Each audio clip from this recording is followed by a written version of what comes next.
Hello friends, welcome to kitchen கூடு. இன்றைக்கி நம்ம கிச்சனில் ரொம்ப ஹெல்த்தியான ஃபைபர் நிறைய இருக்கிற சோள பணியாரம் எப்படி செய்யலான்னு பார்க்கலாம். வாங்க வீடியோக்குள்ளே போகலாம். அதுக்கு முன்னாடி இது வரைக்கும் நம்ம சேனலை சப்ஸ்கிரைப் பண்ணாதவங்க சப்ஸ்கிரைப் பண்ணுங்கள்.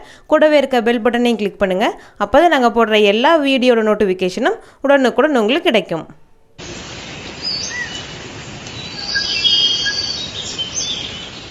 சோள பணியாரம் பண்ணுறதுக்கு 2 கப் வெள்ளை சோளம் எடுத்திருக்கேன்.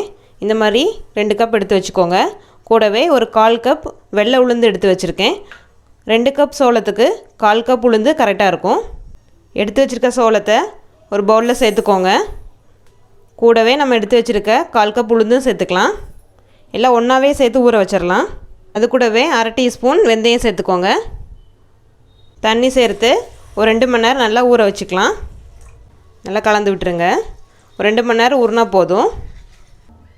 2 மணி நேரம் ஆயிடுச்சு பாருங்கள், நல்லா ஊறி இருக்குது. இப்போ நம்ம மிக்சிலே அரைச்சி எடுத்துக்கலாம்.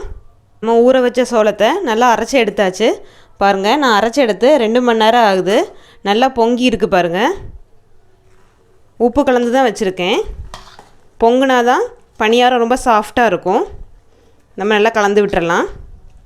ஒரு மிக்சிங் பவுலில் ஒரு மீடியம் சைஸ் வெங்காயம் சின்னதாக கட் பண்ணி வச்சுருக்கேன், அதை சேர்த்துக்கலாம். ஒரு கேரட் இந்த மாதிரி துருவி வச்சுருக்கேன், அதையும் சேர்த்துக்கலாம். கருவேப்பிலை இந்த மாதிரி குட்டி குட்டியாக கட் பண்ணி வச்சுருக்கேன், அதையும் சேர்த்துக்கோங்க. பணியார மாவு இதில் சேர்த்துக்கலாம்.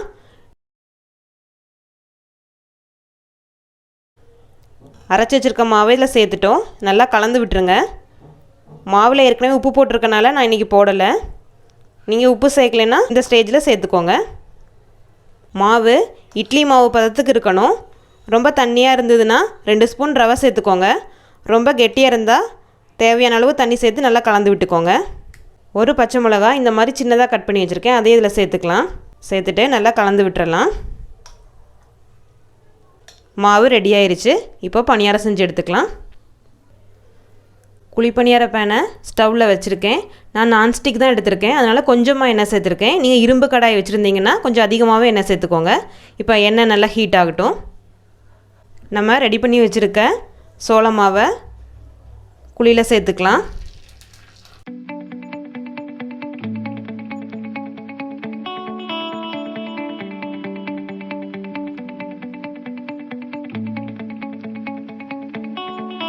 மாவு சேர்த்ததுக்கப்புறம் ஸ்டவ்வை மீடியம் ஃப்ளேம்லேயே வச்சுக்கோங்க. அப்போ தான் குழிப்பணியாரம் நமக்கு நல்லா வேகும். இப்போது ஒரு சைடு வெந்துருச்சு, திருப்பி போட்டுக்கலாம். இந்த மாதிரி மெதுவாக திருப்பி போட்டுக்கோங்க.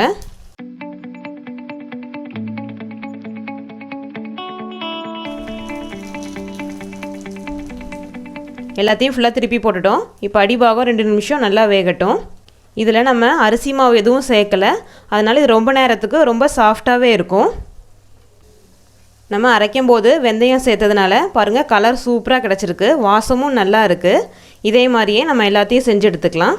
சோள பணியாரம் ரெடி ஆயிடுச்சு. இது கூட கார சட்னி, தேங்காய் சட்னி சூப்பராக இருக்கும். இந்த டிஷ் உங்களுக்கு பிடிச்சிருந்தா லைக் பண்ணுங்கள், ஷேர் பண்ணுங்கள், கமெண்ட் பண்ணுங்கள். இது வரைக்கும் நம்ம சேனலை சப்ஸ்கிரைப் பண்ணாதவங்க சப்ஸ்கிரைப் பண்ணுங்கள். கூடவே இருக்க பெல் பட்டனையும் கிளிக் பண்ணுங்கள். அப்போ தான் நாங்கள் போடுற எல்லா வீடியோட நோட்டிஃபிகேஷனும் உடனுக்குடன் உங்களுக்கு கிடைக்கும். தேங்க்யூ.